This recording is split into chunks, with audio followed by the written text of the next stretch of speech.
지으신 모든 민족이 와서 주님 앞에 경배하며 주의 이름에 영광을 돌리리이다. 무릇 주는 위대하사 기이한 일들을 행하시오니 주님만이 하나님이십니다. 여호와여 주의 도를 내게 가르치소서. 내가 주의 진리에 행하오리니 일심으로 주의 이름을 경외하게 하소서.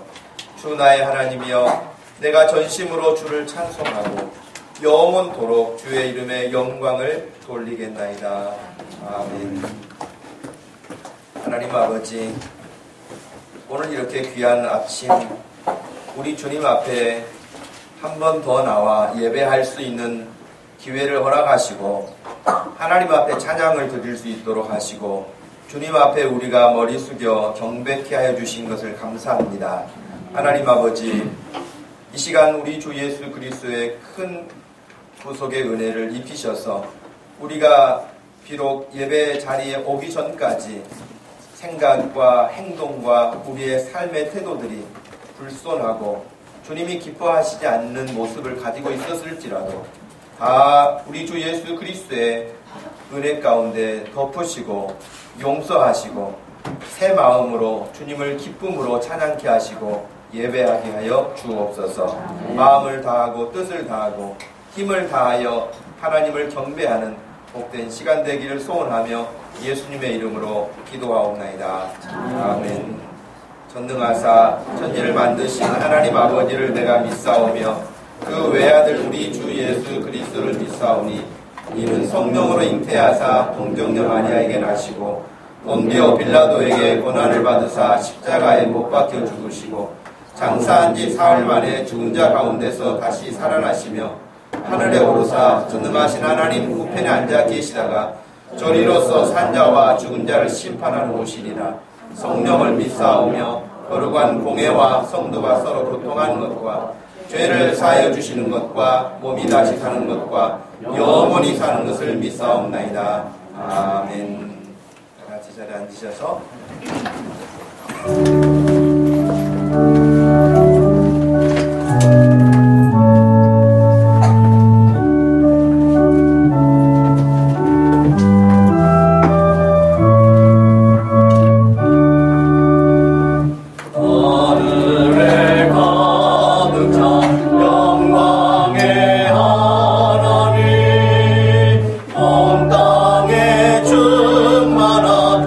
존귀하신 하나님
하나님 아버지, 오늘 우리 주 예수 그리스도의 구속에 큰 은혜가 아니면 이 땅에서 소망을 둘 곳도 없고 우리가 열심히 산다고 해도 허망할 수밖에 없는 저희들의 인생인데, 우리 주 예수께서 저희를 불쌍히 여기시고 이 땅에 오시어 억만 죄악에서 허망한 일들에서 영원한 멸망에서 건져내시고 하나님의 아들과 딸이 되게 하시어 이 땅에 잠시 머물다 끝나는 인생이 아니라 영원한 하나님의 나라에 소망을 두고 살게 하심을 참으로 감사합니다. 하나님, 그렇게 구원받고 주의 은혜를 입은 저희들임에도 불구하고 저희들의 삶을 돌아볼 때는 늘 부족하고 연약한 것 뿐이어서 주님 앞에 죄송하고 또 회개한다 하면서도 우리의 모습들이 또 부끄러운 모습일 뿐입니다. 이 시간에도 참으로 저희의 완악함과 어리석음과 미련함과 게으르고 나태함과 그리고 더 적극적으로 용서하며 사랑하며 섬기며 살지 못한 우리들의 형편들을 용서하여 주시고, 우리가 예배 한 번 더 드리며 주의 말씀을 접할 때에 마음에 새기어 우리의 삶 가운데서 실천하고 행동할 수 있는 살아있는 믿음들이 되게 하여 주옵소서. 하나님 아버지, 이 시간에도 우리 주 예수 그리스도의 이름을 만방에 선포하며 주의 이름을 찬송하며 높이기를 원합니다. 마땅히 찬송받으셔야 하고 영광 받으셔야 하고 예배를 받으셔야 할 우리 주 예수 그리스도의 이름이 혹이라도 우리들의 언행에 잘못된 것 때문에 욕되게 되는 일이 없게 하시고 우리의 삶 때문에 주의 이름을 가리우는 일이 없도록 붙잡아 주시옵소서. 하나님 아버지, 이 시간에 특별히 기도합니다. 이 시간 예배하기 위하여서 주님 앞에 나온 귀한 심령들 위해 성령의 큰 은혜를 부어주셔서 하나님, 우리의 약한 것들은 다 덮어주시고 주님이 주시는 새 힘으로 우리의 정신도 맑게 하여 주시고 우리의 마음도 깨끗하게 하여 주시고 우리 생각도 총명하고 또렷하게 해주셔서 하나님을 향한 우리의 마음들이 분명하게 하시고 하나님이 이 자리에 함께 계시며 예배하는 자들을 만나 주실 때에 한 사람 한 사람들이 주님을 만날 수 있는 그런 예배 시간이 되게 하여 주옵소서. 하나님 따로 나 따로 그렇게 예배 따로 드려지는 것이 아니라 이 가운데 함께 성령으로 임재하셔서 우리의 예배를 기쁘게 받으시고 간절한 마음으로 기도하는 자들의 기도를 기쁘게 여기시는 주님 앞에 예배하는 자들의 인생을 주께서 기억하시고 주의 손을 들어 축복하여 주옵소서. 하나님 아버지, 이 시간도 이 나라 이 민족을 불쌍히 여기시고 정치, 경제, 사회, 문화, 국방, 외교에 이르기까지 어느 하나 주님의 은혜가 아니고서는 존립할 수가 없는 이 민족입니다. 하나님께서 지금까지도 지켜주셨지만 하나님 이 땅이 더 공의로워지게 하시고 약한 자들이 보호받게 하시고 어려움에 있는 자들이 여러 가지로 억울한 일들을 당하지 아니하도록 하나님께서 은혜를 입혀주시고 이 땅을 바르게 세워주시며 믿음의 사람들이 각 요소에서 자기의 역할들을 잘 감당할 수 있도록 함께하여 주시어 이 땅의 모든 일들이 평안하게 하시고 이 땅에 주의 몸된 교회들이 더욱 주의 일들을 힘있게 감당할 수 있는 환경들이 되게만 하여 주시옵소서. 하나님 아버지, 북한의 악한 정권을 주께서 간섭하여 주시고 그들이 무고한 생명을 해치는 일이 없게 해주시고 많은 백성들을 어려움 가운데 빠뜨리는 그런 일들이 중지되어질 수 있도록 하나님께서 그 악한 일들을 정지시켜 주시고 없애 주시고 하나님 남북이 속히 평화롭게 왕래할 수 있고 하나가 되어 세계 열방을 섬길 수 있는 선교 국가가 되게 하여 주시옵소서. 하나님 국제적으로 IS의 잔악함을 주께서 기억하시고 그들을 다 괴멸시켜 주시고 이 땅에 악한 일들을 꿈꾸고 행하는 자들을 막아주시기를 원합니다. 하나님 아버지, 이 시간에도 특별히 주님 앞에 다시 한번 기도합니다. 우리 사랑하는 모든 성도들 가운데에 약한 자들을 주님의 손으로 어루만져 주시고 치료하여 주시고 고쳐주시고 회복시켜 주시어서 영육간에 강건한 자들이 되게 하시고 주님이 주신 이 땅의 사명을 잘 감당할 수 있도록만 역사하여 주시옵소서. 하나님 아버지, 시간에도 부족한 종이 주의 말씀을 들고 섰습니다. 말씀을 선포할 때에 주의 성령께서 우리에게 알아듣기 쉽게 깨우쳐 주시고 교훈하여 주시고 힘이 되고 능력이 되게 하여 주옵시며 하나님 아버지, 말씀을 받는 모든 심령들 위해 아버지 하나님 좋은 마음의 밭이 되게 하여 주셔서 30배, 60배, 100배와 같은 열매가 일어나는 역사가 있게 하여 주시옵소서. 하나님을 찬양하는 찬양대에 은혜를 베풀어 주시고 마음을 다하여서 그 고운 목소리로 그 고운 심령으로 하나님을 찬양하게 하여 주시고 찬양하는 그 심령에 하나님이 주시는 하늘의 신령한 은혜들이 충만하게 하여 주시옵소서. 이 시간 예배 모든 시간을 주께 의탁하오니 우리 주 성령께서 이 자리에 함께 하시고 삼위 하나님 영광 받아주시기를 소원하며 예수 그리스도의 이름으로 기도하옵나이다. 아멘.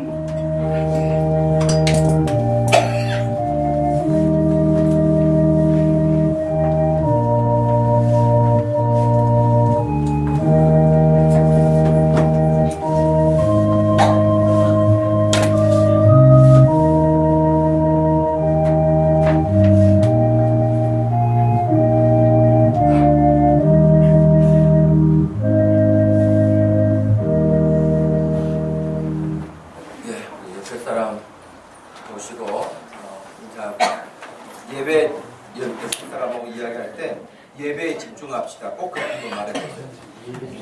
예배에 집중합시다. 우리가 다른 것들에 방해받지 않도록 여러분 늘 마음을 쓰시기를 바라고 여러분 자신을 여러분이 지키셔야 돼요. 그러지 않으면 여러분들의 영혼을 어그러지게 하는 악한 영적 싸움에서 늘 패배자가 됐죠. 마을 모임에 여러분들이 꼭 팀성 모이시기를 바라고 교회가 지금 교회가 어디를 향해서 가고 있는가를 보시고 거기에 늘 함께 여러분들이 힘을 모아서 잘 감당할 수 있기를 바랍니다.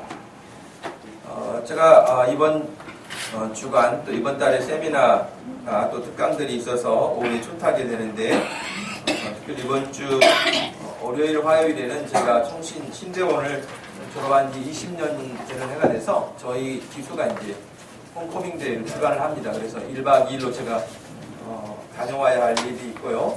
그 다음에 수요일에는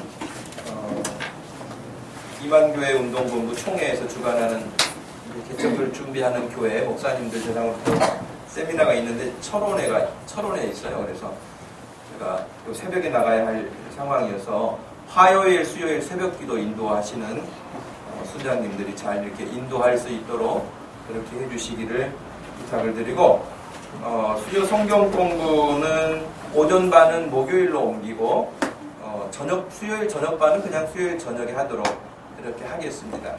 여러분들 시간 기억하셔서 꼭 함께 할 수 있도록 부탁을 드립니다. 시간 봉헌하는 시간 갖겠습니다.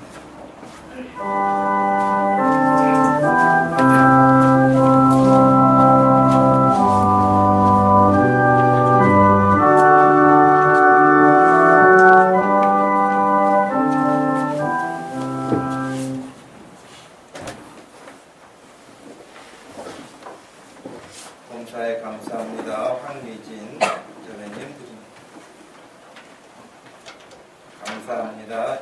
이진욱 형제님, 황미진 자매님하고 이진욱 형제님이 혼인신고는 지금 이제 법적으로 마치고 결혼식이 가을 정도에 할 계획을 가지고 계신다고 저한테 이야기를 했어요. 그래서 여러분들이 교회에서 이렇게 보시면 어떤 관계인지 잘 몰라 하실 수도 있는데 그렇게 여러분들이 아시기를 바라고요. 그다음 대호 형제가 지금 오늘 독감 걸려서 못 왔다고 들었는데, 대호 형제도 혼인신고를 마쳐놓고 결혼식을 7월에 한다고 제가 들었어요. 원칙적으로는 결혼식을 하고 혼인신고를 하고 하는데 요즘에는 순서가 뒤죽박죽 돼서요. 먼저 하고 먼저 살고 결혼식을 나중에 하기도 하고 또 여러 가지 그런 부분들이 있는데 특수한 경우들이 있어요. 어떤 특수한 경우들이 있는 경우는 정말 예외일 수도 있겠죠. 그렇지만 여러분들은 항상 특수한 경우를 좋아하지 마시고 정상적인 관계를 좋아하시길 바랍니다. 그래서 대호 형제 같은 경우도 지금 그런 형편에 있다는 것을 여러분이 아시죠? 제가 그래서 그냥 혼인신고 없이 동거하는 일이 되지 않도록 혼인신고서를 떼어가지고 오라 그래서 혼인신고를 동사무소에 떼어왔더라고요. 제가 확인을 했고, 법적으로는 부부에 결혼한 사람이에요. 결혼식만 자기네들의 의무부여가 7월 4일날 만났다고 해서 7월 4일날 한대요. 그러니까 하여튼 그건 자기네들 의무부여니까 거기에 따라서 할 것 같고, 그렇게 여러분들이 아시기를 바랍니다.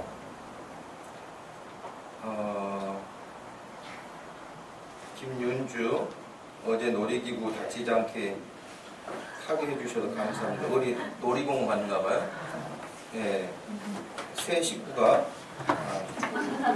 하나님 앞에 드렸습니다. 서은영, 생일 맞이하게 해주심을 감사합니다. 박민자 권사님, 주님의 은혜가 함께 하심을 감사합니다. 김옥숙 집사님, 범사에 감사합니다. 무명으로 주님께 드립니다. 친정 부모님, 강건의 복을 주시옵소서. 안진당 권사님, 아버님도 이렇게 몸이 불편하셔가지고 힘드신데, 아버님 간호하시다가 어머니가 지치셔가지고 어머니가 더 쓰러지셔서 지금 중환자실에 계십니다.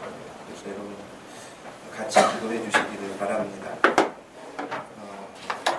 이종원 목사님, 시아동금, 성교원금 이종원 목사님, 윤구명 목사님 드렸습니다. 드린 예물을 위해서 한번 기도하겠습니다. 하나님 아버지, 이 시간 주님 앞에 귀한 마음을 드리고 우리가 더 주님 앞에 시간도 드리고 우리의 몸도 마음도 생각도 물질도 주님이 원하시는 곳에 다 쓰임받길 원합니다. 하나님, 우리가 인생의 주인도 아니요 물질의 주인도 아닌 다만 청지기로서의 우리의 사명을 잘 감당할 수 있도록 하옵시고, 우리가 우리의 신분을 망각하지 않도록 해주시어서 우리가 주권자가 아님을 늘 기억하게 하여 주옵소서. 하나님 아버지, 이 시간에도 주님께 드린 예물들을 주일원금과 씨앗원금, 성교원금, 감사원금을 주님이 기억해 주시고 드리는 그 마음, 준비하는 그 마음들을 이미 복되게 하신 줄로 믿사오니 하나님이 영광 받으시며 이 땅에 사는 날 동안 늘 주 예수 그리스도의 이름을 높이며 살게 하여 주시옵소서. 하나님 아버지, 이 시간에도 안진남 권사님 부모님을 특별히 기억해 주시고 이제 연로하셔서 육체적으로 약할 수밖에 없는 형편에 있지만 하나님 아버지, 지금도 중환자실에 계시는 어머니를 불쌍히 여겨주시고 우리 주의 성령께서 찾아가 주시고 만져주셔서 회복시켜 주시고 하나님 아버지 건강을 회복하여 함께 얼굴을 대할 수 있도록 역사하여 주시옵소서. 하나님 아버지, 은영이가 생일 맞이하고 감사의 물을 드립니다. 사랑하는 딸이 믿음 안에서 더욱 건실하게 주의 기뻐하시는 일들을 향하여 달려갈 수 있도록 하시고 하나님이 붙드시는 인생이 되게 하여 주옵시며 하나님께 크게 쓰임받는 딸이 될 수 있도록 간섭하여 주시옵소서. 이 시간도 주께 모든 것을 감사합니다. 하나님, 특별히 은혜가 있는 아들들 기억하시고 훈련 중에 있는 재현이 기억하여 주시고 안전하게 건강하게 모든 일들을 잘 감당해낼 수 있도록 힘을 더하여 주시옵소서. 감사하신 예수님의 이름으로 기도하옵나이다. 아멘. 이 시간에는 수다를 전하면서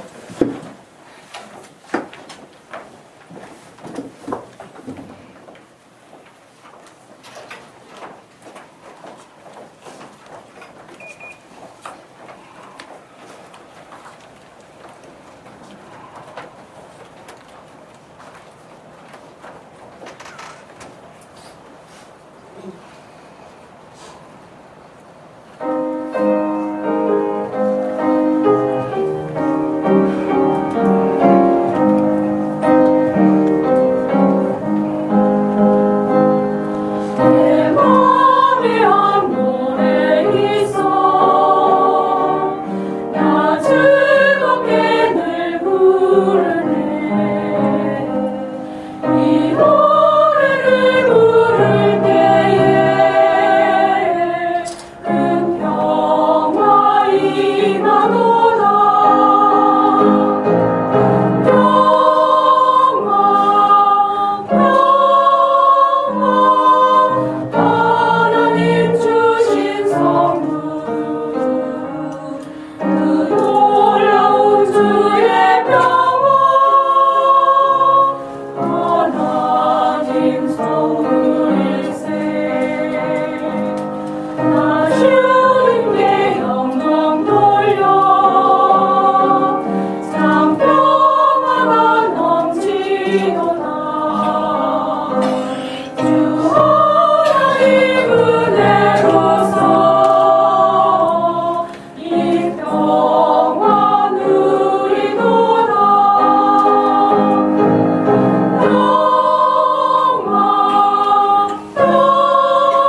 북한에서는 조라도 김정은 앞에 조라다가는 생명이 왔다 갔다 하는데 여러분 박수를 실장님 힘차게 치시기 바랍니다. 대답도 그렇게 하면 갑니다. 오늘 우리에게 주신 하나님 말씀은 마가복음 9장 30절입니다. 30절 말씀에서 37절 말씀입니다.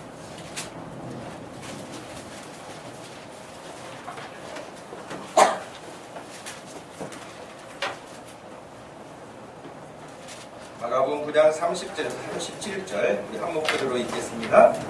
이곳을 떠나 갈릴리 가운데로 지날새 예수께서 아무에게도 알리고자 아니하시니 이는 제자들을 가르치시며 또 인자가 사람들의 손에 넘겨져 죽임을 당하고 죽은 지 3일 만에 살아나리라는 것을 말씀하셨기 때문이더라.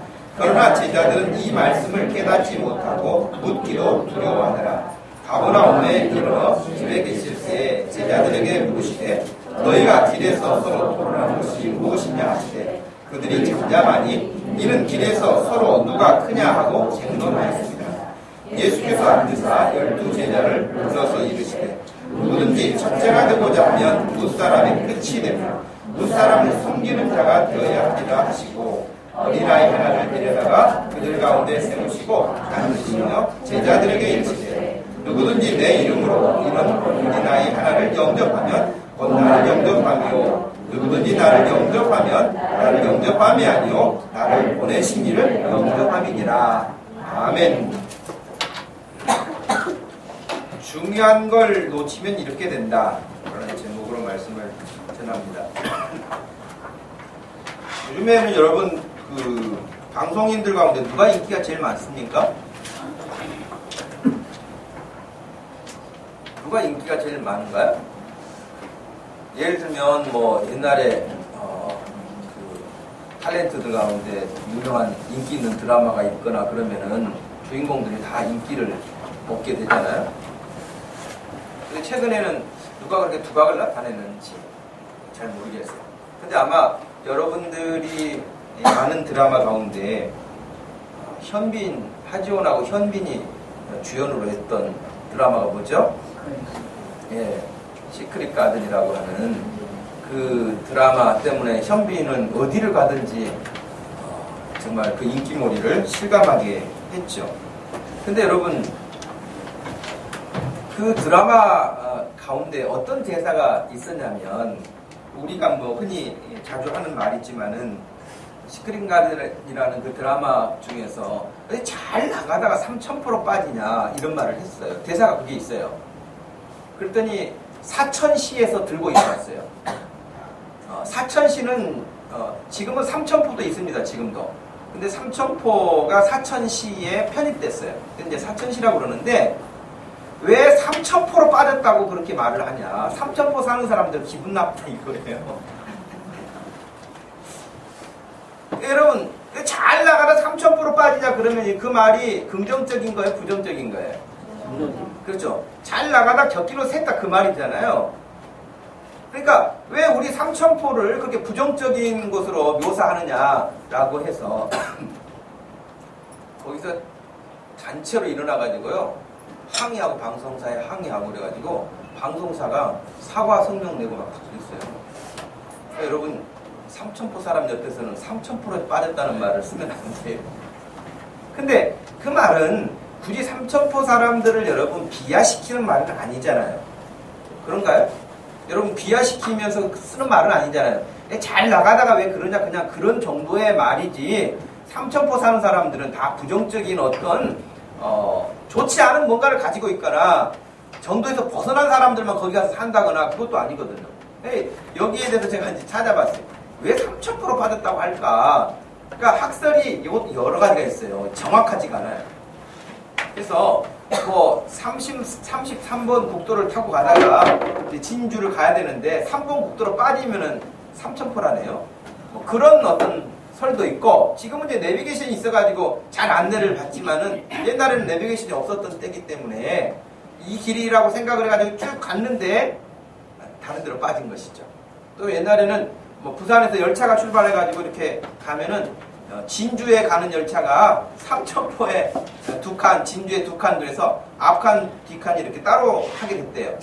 그래가지고 이제 갈라지는 길에서 진주로 가고 삼천포로 가는데 손님들이 잘못 타가지고 진주로 가야 되는데 삼천포에 타가지고 삼천포에 내린 거예요.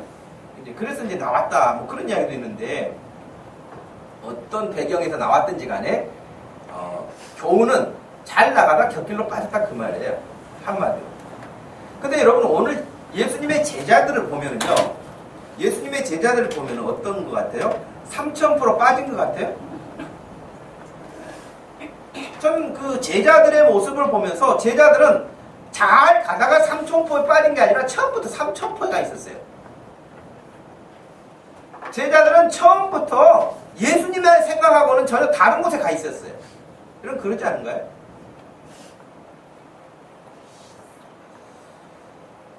오늘 본문에는 세 가지 교훈이 담겨 있다고 볼 수 있는데요. 예수님께서 자신의 죽음과 부활을 말씀하시는 장면이 나오지요. 또 한 가지는 높아지고자 하는 제자들의 자리다툼, 싸움에 대한 말씀을 하셨지요. 세 번째는 어린아이 하나를 데려다 놓으시고 교훈을 하셨다는데 오늘 본문에 세 가지 이야기가 나와요. 그런데 이 세 가지 가르침 가운데 다 중요해요.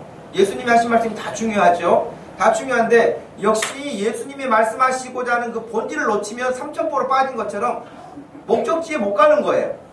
예를 들면 여러분이 예배 드리러 오셨잖아요. 예배 드리러 왔는데 예배에 집중하지 않고 그냥 가면 예배하고 무관하게 돌아간다는 거예요. 목사님이 왜 앞에서 학생들을 보면서 졸지 말아라, 정신 차려라, 딴짓 하지 말아라 이렇게 주의를 주는 이유는 뭐겠어요? 여러분들이 이 시간에 교회로 오지 않았으면 늦잠을 잔다거나 다른 데 놀러를 간다거나 여러분이 하고 싶은 일을 할 수 있는 그런 시간일 수도 있을 거예요.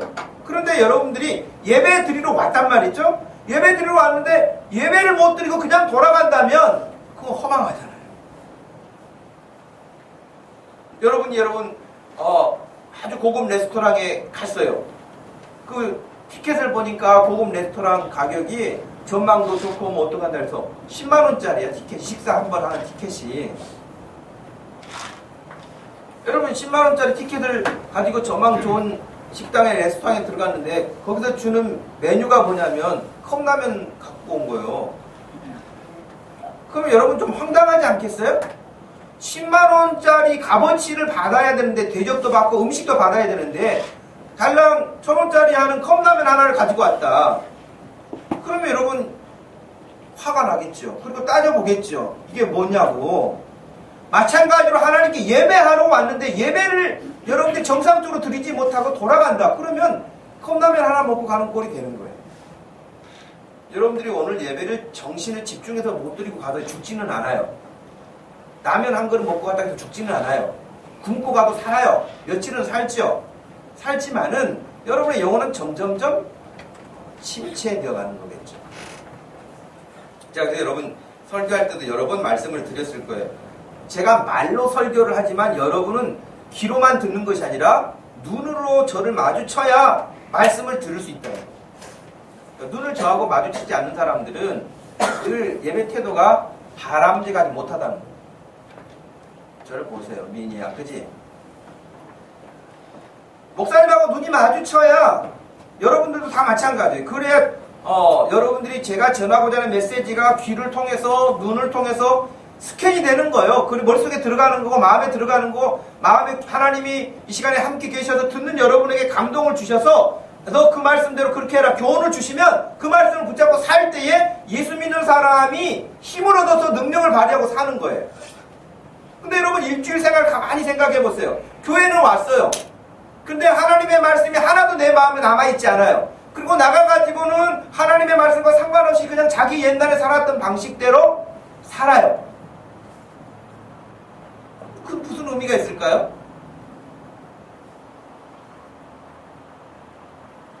아인슈타인이 그런 말을 했더라고요. 어제하고 똑같이 행동하고 살면서 자기의 삶이 새로워지기를, 변화를 꿈꾸는 사람은 정신병의 초기 단계다. 그렇게 생각했어요. 왜? 자기가 변화되지 않으면서 생활에 변화가 일어나지 않으면서 어떤 또 새로운 일들이 일어날 거라는 기대는 그건 불가능하다는 거예요. 그래서 우리 성도들이 하나님 앞에 이 지금 예수님이 말씀하시는 것마다 예수님의 제자들은 딴소리 하거나 전혀 알아듣지 못하거나 이해하지 못한 거예요. 제가 그래서 오늘은 설교하다가 물어볼 거예요. 이해했는지. 모르는 사람만 따로 모아가지고 옛날 여러분 학교 다닐 때 나머지 공부반이라는 거 혹시 기억하세요? 아멘. 네.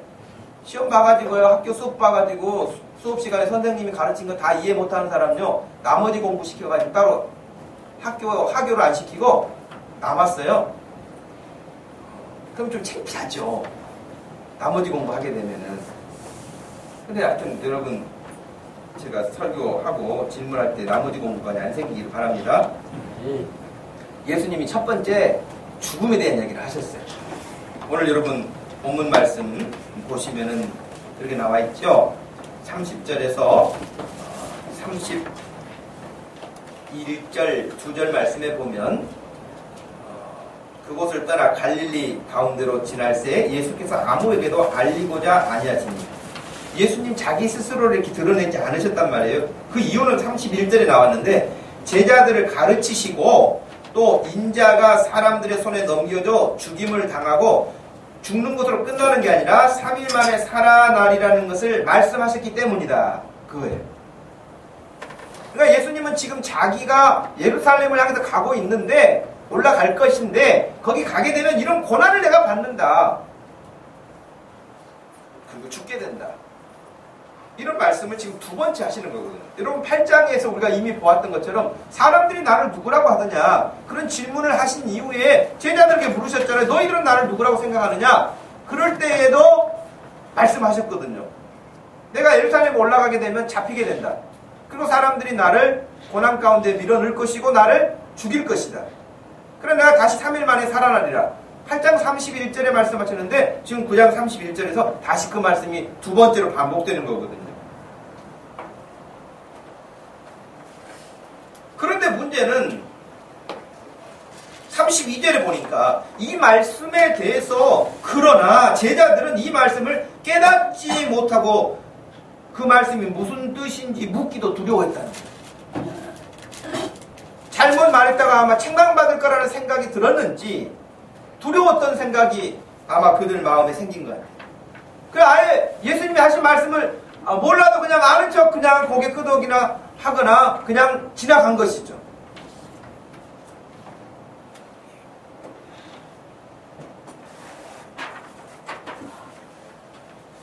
여러분 예수님이 죽음이라는 이야기를 하셨는데 예수님의 제자들은 죽음이라는 이야기를 좋아하지 않았어요. 아마 여기 있는 우리들도 죽음이라는 걸 좋아하는 사람은 없어요. 그죠? 죽음이라는 걸 좋아하는 사람은 없다고요. 그런데 놀랍게도 성경에서는요, 죽음의 이야기를 의외로 많이 해요. 여러분 잘 생각해 보세요. 죽음이라는 것을 내가 하고 싶지 않아가지고 생각하지 않으면 죽음이 나에게 안 옵니까? 나의 의사와 상관없이 오지요? 그죠? 내가 싫어해. 죽음을 싫어하기 때문에 나 죽음 싫어해 생각하지 않겠어. 그런데 우리 대한민국에는 4층이 있는데도 4층이 없어요. 엘리베이터도 보면 4층이 없어요. 병원에도 가면 4층이 없고. 근데 4층인데 말만 4층이 아닌 것처럼 할 뿐이죠. 사람들이 죽는 걸 싫어한단 말이죠. 근데 문제는 내가 아무리 싫어해도 그건 나에게 온다는 거예요. 여러분 성경 보면 성경에서 죽음에 대한 이야기를 굉장히 적극적으로 하는데, 예를 들어서 제일 처음에 죽음의 이야기를 한 게 창세기 2장에서 시작돼요. 천지 창조가 시작되고 난 얼마 되지 않은 상태에서 죽음에 대한 이야기를 하나님이 말씀하시는 거예요. 너희가 이 선악을 알게 하는 과실을 먹는 날에는 반드시 죽는다. 죽음이라는 게 그 전에 뭔지 몰랐을 거예요. 아담은. 왜 죽어본 적이 없고 죽은 사람을 본 적도 없으니까 죽음이 뭔지 몰랐을 거예요. 근데 죽음이 뭐예요? 죽음이 뭐예요? 철학 주제 같죠? 죽음이란 무엇인가? 과학자들은 과학적으로, 의사들은 어떤 자기 신체 부분에서 심장 상태가 정지된 상태를 아마 죽음이라고 말하지 않습니까? 병원에서 사망 진단서를 끊어줄 때는 다 그런 것들을 점검하잖아요. 심장이 이제 더 이상 뛰지 않고 멎으면은, 그리고 조금 더 시간을 지켜보고 사망 진단을 내려요. 그렇게 말하겠죠. 그런데 성경에서 죽음은 여러분, 심장만 정지되는 것을 말하지 않아요. 성경에서는 심장이 정지돼서 숨을 쉬지 못하고 사람이 다시 흙으로 돌아가게 되어지는 그 죽음도 말하지만 영적으로 죽음을 말해요. 왜냐하면 사람은 이 몸만 있는 게 아니니까 영혼도 있기 때문에 그 영혼도 죽는다는 거예요. 근데 사람들은 몸이 죽는 것은 봐도 영혼이 죽는 거 잘 못 보거든요. 그러니까 아무 대비가 없는 거예요. 그런데 성경에서는 놀랍게도 아예 사람을 지으시고 처음부터 죽음에 대한 이야기를 딱 선언을 하셨어요. 죽는다. 그리고 여러분, 인류 역사에서 제일 먼저 죽은 사람이 누굽니까? 인류의 첫사람은 아담이었죠. 인류의 첫사람은 아담이었지만 죽은 사람은 아벨이었어요. 아벨이 제일 먼저 죽었잖아요. 그죠? 근데 창세기 여러분 한번 가서 보실까요? 5장 한번 가보세요. 창세기 5장.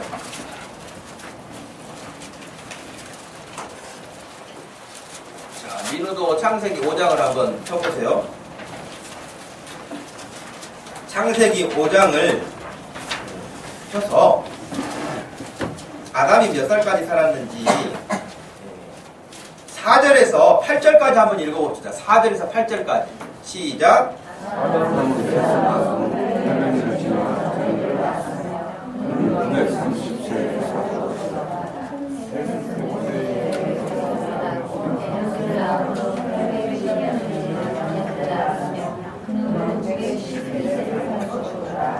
예. 여기 족보에 보면은요, 다 죽었더라가 나와요.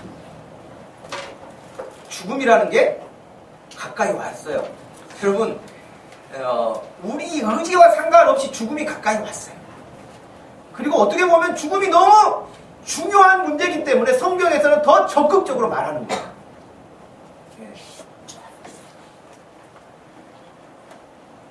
창세기 여러분, 창세기가 50장까지 있거든요.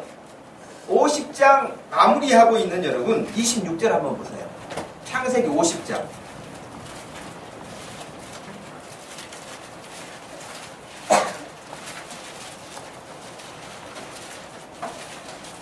창세기 50장 민희하고 서연이가 한번 둘이 읽어봐요. 성경 안 찾고 있죠? 얼른 찾아요. 성경책을 가지고 다녀야 됩니다. 예. 창세기 50장 26절을 같이 소리 맞춰서 한번 읽어보기 바랍니다. 두 사람이. 시작.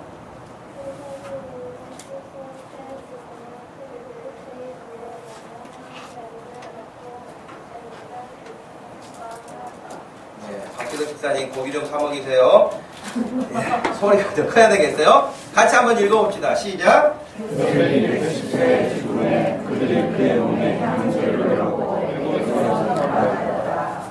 놀랍게도 창세기 마지막 장면이 죽음으로 끝나요.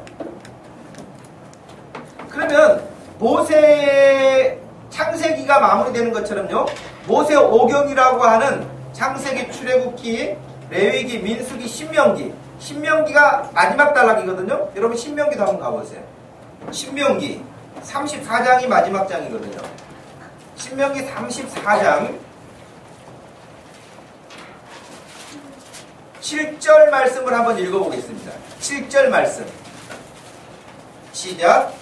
모세가 죽을 때 나이 120세였으나 그의 눈이 흐리지 아니하였고 기력이 쇠하지 아니하였더라. 여기도 보면 신명기가 마무리되어지는 장면에서 모세가 죽어요. 한 군데만 더 보죠. 여호수아서를 보겠습니다. 여호수아서 24장.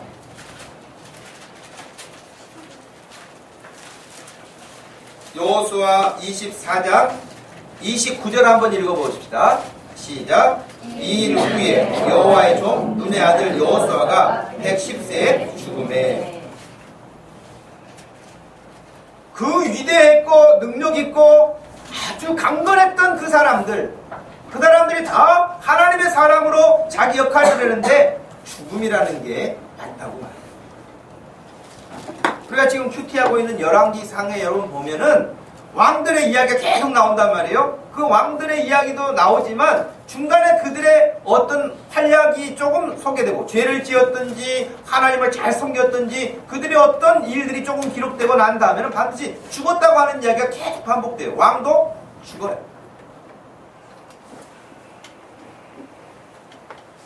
그러니 여러분 죽음 문제만큼 얼마나 중요한 문제가 있겠습니까? 여러분이 싫어한다고 해서 이걸 멀리 할 게 아니에요. 여러분 건강에 병 좋아하는 사람이 누가 있겠어요? 자기 몸에 병이 오는 거 다 싫어하죠. 자기가 싫어하는데도 병이 안 옵니까? 와요. 그러나 그것들이 오기 전에 막아낸다든지 예방한다든지 건강하게 관리를 잘한다든지 왔을 때 대처한다든지 다 그런 것처럼 죽음에 대한 부분, 예수님이 죽음에 대한 이야기를 하니까 그걸 기분 나쁘게 생각하거나 그건 좀 생각하고 싶지 않아 그렇게 생각하는 문제가 아니라 죽음의 문제를 분명하게 정립하는 것이 필요하다는 거죠. 예수님이 왜 죽음의 이야기를 하시는지, 왜 그들이 그렇게 조상 때부터 많은 사람들이 죽어왔는지. 놀라운 것은 지금 앞선 사람들이 다 죽었는데도 불구하고 지금 정작 자기 자신의 죽음에 대해서는 사람들이 생각하지도 않고요. 아무 준비도 안 해. 그게 문제인 거예요. 예수님이 그래서 자신이 죽음에 대한 이야기를 하실 때는 죽음 그 이후에 영혼의 문제에 대한 부분들을 언급하고 계시는데 문제는 제자들이 이 말씀을 깨닫지 못한다. 지금 예수님이 거의 3년차 되어지는 때거든요. 예수님이 3년간을 먹고 같이 자고 말씀을 가르치고 또 설명해 주시고 이런 일들을 계속해 오셨거든요. 3년이 됐는데도 깨닫지 못한다는 거예요. 우리 교회 그런 사람 없기를 바랍니다. 때 아침들을 안 드셨습니까? 여러분들이 지혜가 번뜩이고 기도하고 주의 말씀을 잘 알아들을 수 있는 지혜가 있어야지. 그래야 여러분의 인생이 명확해지고 힘을 얻고 능력을 얻어서 여러분의 삶이 더욱 복되게 될 줄로 믿습니다. 그래서 예수님의 제자들은 예수님의 이 말씀을 부담스러워하고 그것에 대해서 묻기도 두려워할 정도로 그렇게 한 것이죠. 그러니 예수님의 이 말씀과 의도와 예수님의 뜻을 모르기 때문에 항상 엉뚱한 일을 하는 거예요. 그 두 번째 문제가 뭡니까? 그들이 예수님의 이러한 일에 대해서는 깨닫지도 못하는 사람들이 하는 일은 또 있어요. 당연하겠죠. 깨달으면 깨달은 대로, 깨닫지 못하는 사람은 못한 대로의 행동이 나오게 되겠죠. 근데 두 번째 문제가 뭐냐면 예수님의 제자들이 예수님의 말씀을 깨닫지는 못하는 주제들이 딴짓을 해요. 딴짓이 뭡니까? 자리다툼 하는 거예요. 자리다툼. 누가 높냐는 거예요. 누가 높냐.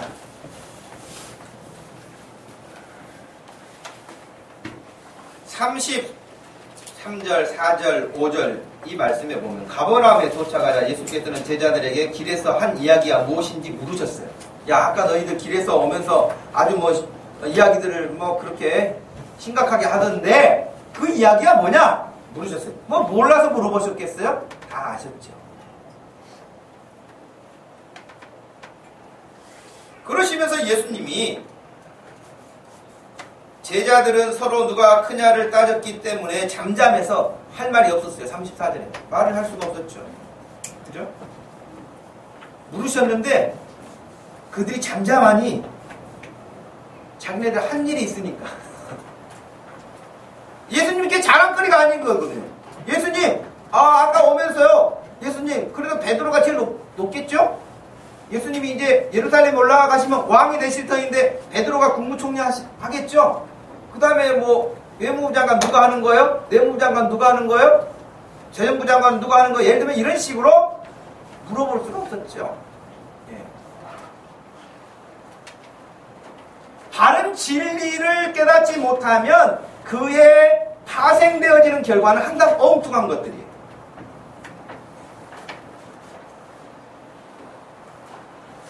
그래서 예수님이 35절에 그렇게 말씀을 하셨지요.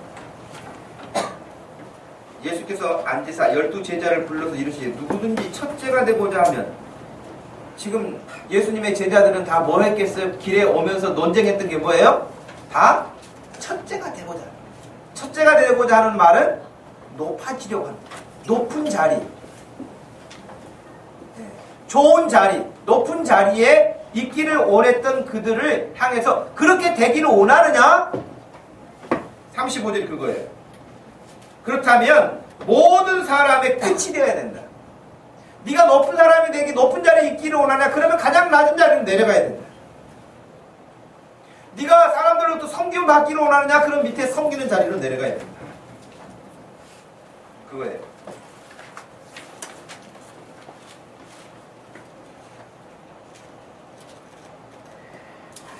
교회도 보면 여러분 신앙생활하는 여러 사람들의 형태를 보는데요.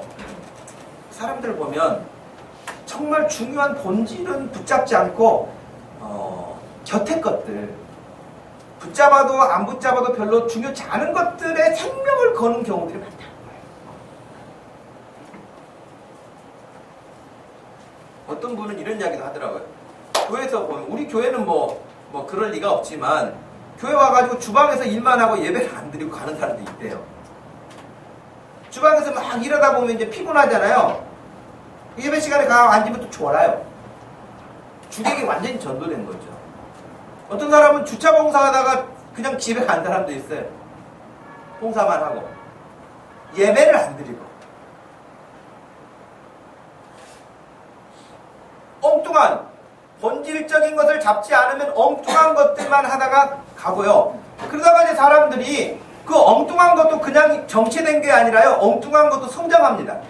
엉뚱한 것도 마음이 점점 좀 높아가고 커가요. 그런데 내가 이만큼 봉사했는데 왜 나를 안 알아주느냐, 나를 왜 높여주지 않느냐, 나를 왜 인정해주지 않느냐. 근데 여러분 그런 거 있잖아요. 예를 들면은 어느 뭐 교회에서 안수 집사를 이렇게 투표를 하거나 장로를 투표하거나 권사를 투표했는데 떨어졌어요. 숫자에 이르지 못하고 떨어졌다고. 그러면 사람들이 교회 안 나가는 사람들이 생겨요. 여러분 주변에서 그렇게 본 사람 있나요? 저는 그렇게 있는 사람 달래로 다녔거든요. 진짜 달래로 갔어요. 내가 속으로 어떤 생각을 했어요? 진짜 안수 집사감 아니네. 그거 아닙니까 여러분? 떨어졌다고 해서 투표에서 떨어져서 교회를 안 나갈 정도의 믿음이면 안수 집사감이 아니지. 자기 스스로가 증명하고 있는 거 아니에요?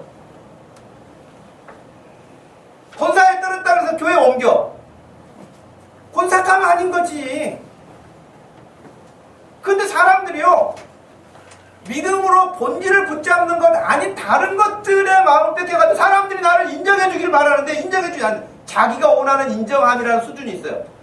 믿음도 안 자라고 아무 준비도 안 돼 있는데 불구하고 내가 주차 봉사도 많이 했고 청소도 많이 했고 뭐 이런 것도 많이 했으니까 아마 이제 내가 교회에서 그래도 좀 한 거 아닌가, 내가 봉사를. 그러니 사람들이 당연히 나를 뽑아주겠지, 나를 이렇게 하겠지, 그렇게 생각한다는 거예요. 그리고 거기에 기대에 미치지 못하면 흔히 말하는 시험에 든다는 거예요. 이건 복음의 비읍자도 모르는 사람이에요. 이건 복음의 비읍자도 모르는. 그러니 예수님이 하신 말씀은 알아듣지도 못하는 그런 사람들이 자리 다툼은 지금 쟁론을 했다 그렇게 돼 있잖아요. 34절을 보니까 누가 서로 어떤 한 사람만 설치는 게 아니었고요, 서로 누가 크냐로 쟁론했다는 거예요. 아마 모르긴 해도 변화산에 갔다 온 세 사람들이 좀 유리하지 않았을까요? 야, 너희들 갔다 왔어? 우리는 갔다 왔잖아, 변화산에. 그러면 좀 쫄았을지 몰라요. 그 9명은. 귀신도 못 쫓아냈지. 변화산에도 못 갔지. 그죠? 그러니까 기대가 좀 눌릴지도 몰라요.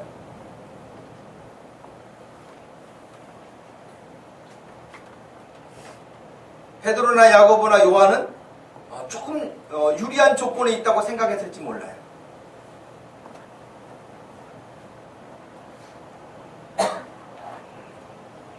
여러분 교회 안에서 누가 제일 높습니까? 라고 물어본다면 최현주 집사님 누가 제일 높죠? 네. 최현주 집사가 제일 높지 키가 크니까. 사실은 이런 질문 자체가 불필요한 질문이죠. 교회에서는 높은 사람이 없죠. 다만 목회자는 목회자로서, 권사는 권사, 장로는 장로, 집사는 집사로서의 자기 역할을 할 뿐이지 그 역할이 주어지는 것에 충실할 뿐이지 높은 자리, 낮은 자리가 아니에요. 오해하지 않았으면 좋겠어요.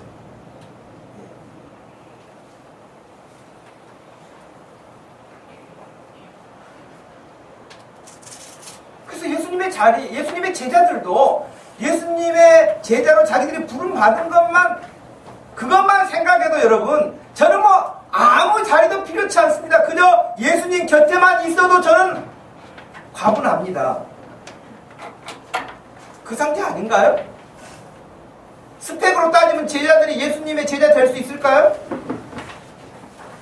왜? 그 당시 서기관들도 있었거든요. 율법학자들도 있었거든요. 바리새인들도 있었거든요. 공부 많이 한 사람들도 있었거든요. 제사장들도 있었거든요. 그런 조건으로 따진다면요, 제자들은 한 사람도 들어가지 못할 거예요. 조건으로 따지면. 그런데 예수 그리스도에 대해 잘 모르니까 그것이 귀한 것인지를 모르는 거예요. 예수님 곁에 있는 것이 귀한 것인지를 모르는 거예요. 아는 사람은 그렇게 할 수가 없겠죠. 여러분, 그 복음성가 가운데 하나님의 은혜라는 찬송가가 있잖아요. 저는 그 찬송을 부를 때마다 진짜 눈물이 나도록 그 공감하고 또 그 찬양을 할 때에 마음에 이렇게 뜨겁게 와닿는 부분이 측량할 수 없는 하나님의 은혜라는 그 표현에 진짜 100%, 1000% 저는 동의해요. 측량할 수 없는 하나님의 은혜. 근데 그 은혜를 알아야 돼요. 알아야 돼요. 그 은혜가 없는 사람, 그 은혜를 모르는 사람은 제자들처럼 엉뚱한 생각만 하고요, 엉뚱한 일만 하고 엉뚱한 기대감만 있어요. 그리고 하나님의 사람으로 커가지는 못해요. 여러분, 금년에 우리 교회 표가 뭡니까?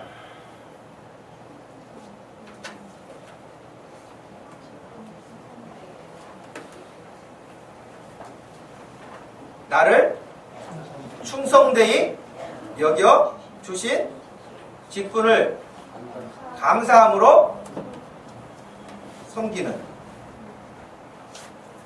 나를 충성되이 여기셔서 나에게 직분, 집사, 권사, 목사, 성도, 여러분 성도라 그래서 그 성도가 그 교회 직분 가운데 제일 밑에 군대 계급으로 쫄병이 아니에요. 성도라고 하는 그 자체는요, 세상에서 하나님이 건져서 거룩하게 구분해 놓은 아주 특별한 사람이라는 뜻이 성도라는 뜻이에요. 성도가 이등병이 아니에요. 아주 귀한.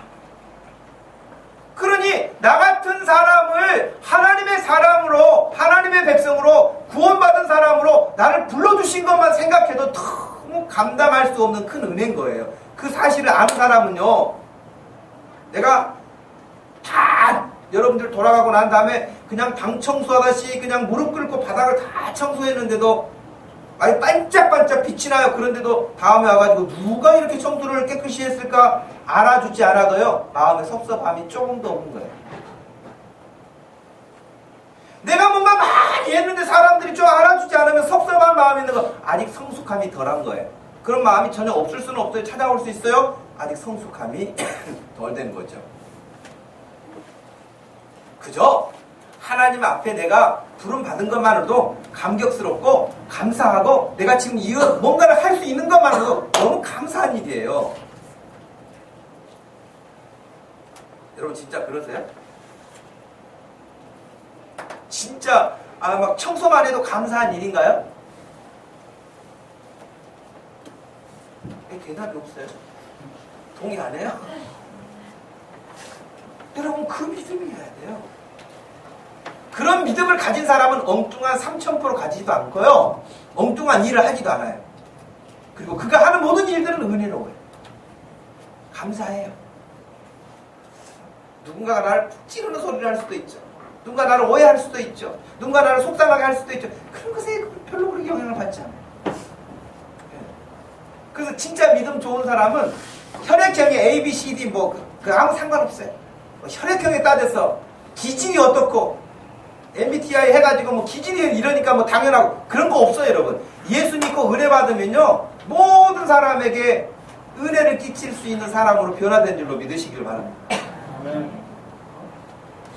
A형이니까 소심하고 O형이니까 오픈 마인드로 다 적극적이고 그렇지 않아요. 예수 믿고 은혜 받은 사람은요 그 사람이 무슨 혈액형이든지 어떤 환경에서 자랐든지 간에 아무 상관없고 너무 감사한 것 때문에 다른 사람들에게 선한 영향력을 주는 그런 믿음의 사람이 되는 거거든요. 그런 사람들의 특징은 굴곡이 전혀 없지는 않지만 굴곡이 거의 없어요. 신앙생활에 어떤 사람은 아주 그냥 엊그제만 해도 변호사에 올라갔다가 내일 보면은 저 밑에서 구렁텅이 빠져가지고 허우적거리는 사람도 있어요. 좋은 거 아니에요. 어떤 사람은 높은 단계로 올라가지 못하고 그냥 바닥에서만 그냥 평생 가는 사람도 있어요. 여러분 찬송가 가운데 그 찬송 있잖아요. 내 주 하나님 넓고 큰 은혜는 저 바다보다 낮다 깊다. 저 찰싹거리는 그 물만 보고 거기 있지 말고 더 넓은 곳으로 가봐라. 그 찬송가 가사 그랬잖아요. 그 사람은 은혜를 체험한 사람이기 때문에 그런 가사를 쓸 수 있겠죠. 여러분 스스로가 진단해보세요. 나는 신앙의 감정 기복이 심한 사람인가? 아니면 내가 바닥에서 그냥 만족하면서 쭉 가고 있는 사람인가? 한번 생각해보세요. 은혜를 아는 사람은 엉뚱한 자리다툼 하지 않아요. 누가 나 몰라준다고 해서 섭섭해하지 않아요. 내가 뭔가를 많이 했다고 해서 행세하지 않아요.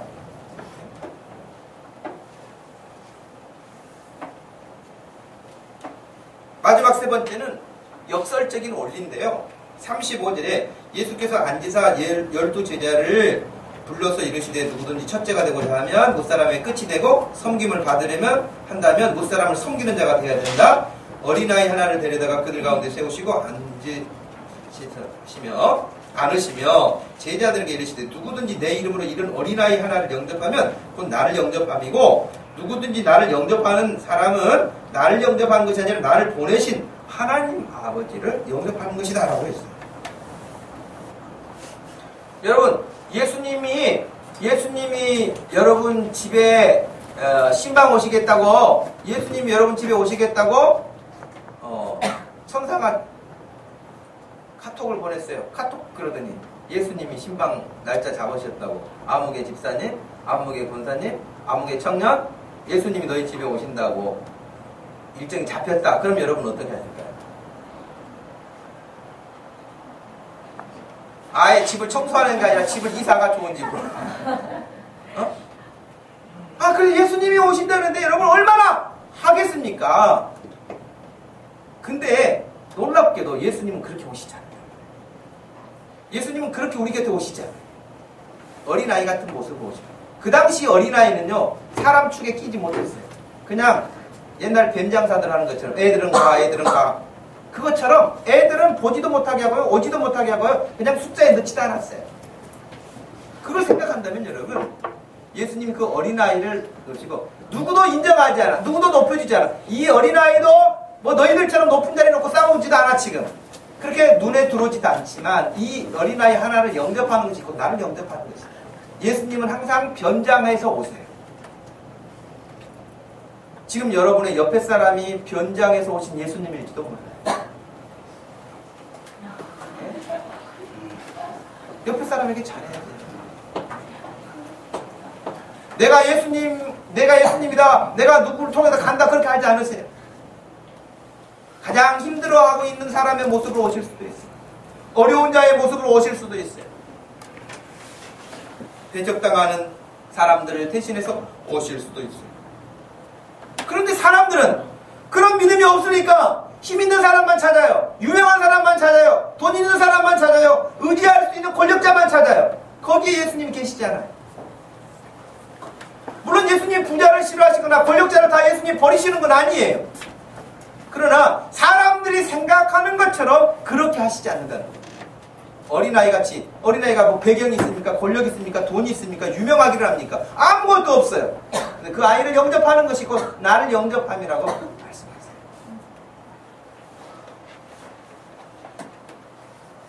예수 그리스도가 누구신지를 알게 된다면, 그 중요한 사실을 붙잡게 된다면, 그 은혜를 받게 된다면 정말 주변의 것들에 흔들리지 아니하고 그 중심을 다해서 하나님을 향해 가게 되지만, 이 중요한 본질을, 중심을 놓치게 되면 엉뚱한 짓만 한다는 거예요.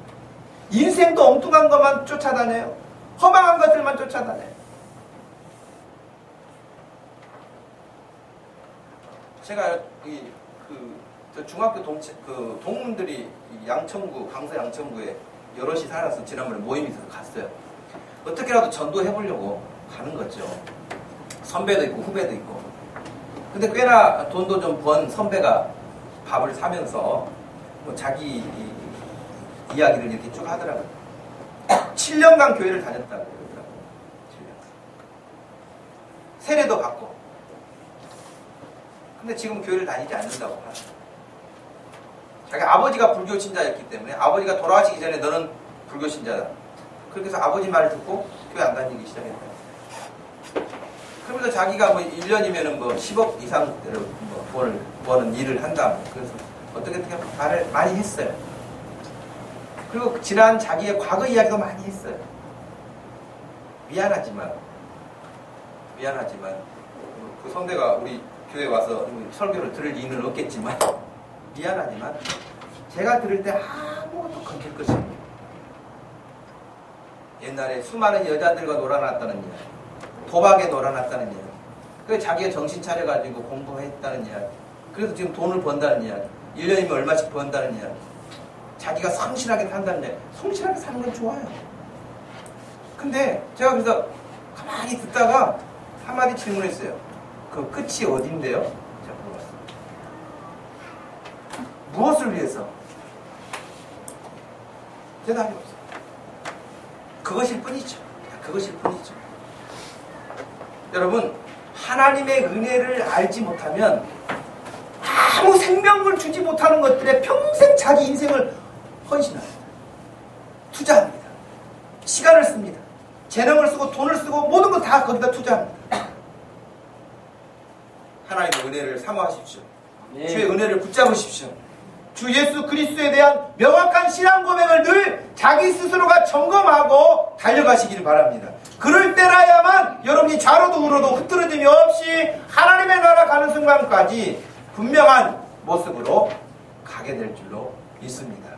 여러분들에게 우뚝 서시기를 바라고, 주변 사람들을 그렇게 이끌 수 있는 하나님이 여러분들을 부르신 뜻에 합당한 그런 모습으로 승리할 수 있기를 주님의 이름으로 축복합니다. 아멘. 기도하겠습니다. 하나님 아버지, 우리는 수없이 많은 예배를 드려왔고 설교를 들어왔고 성경 공부를 하면서 말씀을 배워왔습니다. 그런데도 혹시 우리들의 모습이 이 제자들의 모습과 같이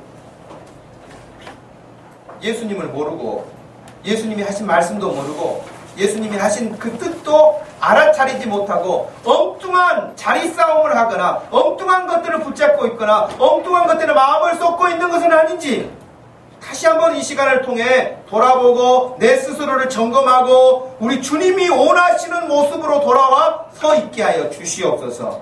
하나님의 은혜가 아니면 우리가 어찌 이 자리에 있고 앞으로 살 수가 있겠습니까? 저희를 불쌍히 여기시고 붙들어 주시옵소서. 예수님의 이름으로 기도하옵나이다. 아멘. 다 같이 자리에서 일어나셔서 212장을 찬양합니다.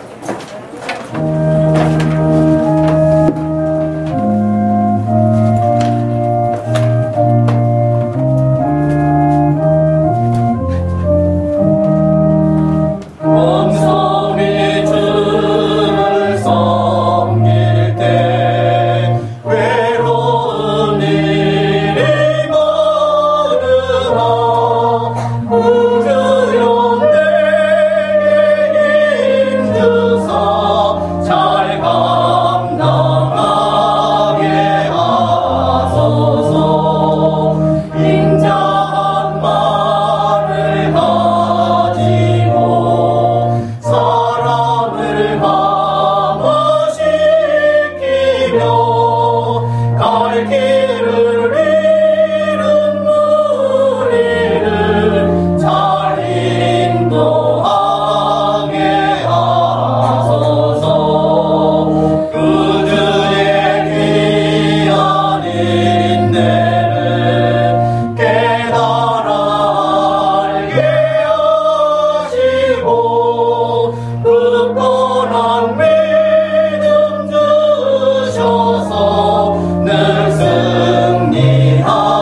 지금은 우리 주 예수 그리스도의 우리를 죄악에서 멸망에서 구원하신 그 구속의 은혜와 우리 하나님 아버지의 오래 참으시고 인자하신 그 사랑으로 감사하시는 그 사랑과 성령 하나님의 위로 교통하심이 무지함에 빠지지 않도록 깨우쳐 주시고 이끌어 주시는 성령의 그 인도하심이 오늘 말씀 듣고 함께 주의 뜻대로 살기 원하는 사랑하는 모든 성도들 머리머리 위에 지금부터 영원토록 함께 계실지어다. 아멘.